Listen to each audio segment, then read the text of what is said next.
Repo rate काय रे बाळांनो, की जी आरबीआय बँक आहे ती जी नॉर्मल बँक असतात म्हणजे कमर्शियल बँकेला आपण म्हणतो HDFC बँक, ICICI बँक या प्रायव्हेट सेक्टरच्या बँक झाल्या, तसेच SBI, bank of India, bank of Baroda ह्या ज्या बँका त्या गव्हर्नमेंट बँक झाल्या, तर यांना आरबीआय शॉर्ट टर्मसाठी लोन देते.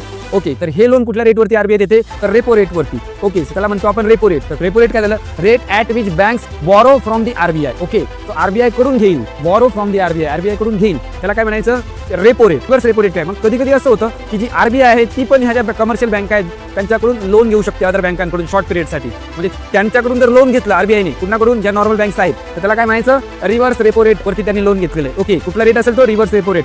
त्याला काय आपण बघूया की rate at which RBI borrow from commercial banks. Okay, आणि हे जे रेट्स आहेत ते प्रत्येक 2 महिन्यानंतर चेंज होत असतात. एक मॉनिटरी पॉलिसी येते आरबीआयची आणि त्या पॉलिसीनुसार रेट चेंज होत असतात. आताचे लेटेस्ट रेट्स काय आहेत तुम्ही मला कमेंट करून सांगा. पण त्याच्या आधी जायच्या आधी एक इन्फॉर्मेटिव्ह आहे की जो रेपो रेट आहे तो जर कमी झाला तर आपण जे रिटेलर आहोत, जे नॉर्मल पर्सन आहोत, जे बँकांकडून लोन घेतो, ज्यांचा जो होम लोनचा जो EMI आहे तो कमी होतो. कारण का, रेपो रेट कमी झाल्यामुळे बँकांना स्वस्त दरामध्ये लोन मिळतं आणि ते लोन आपल्याला स्वस्त दरात देऊ शकतात.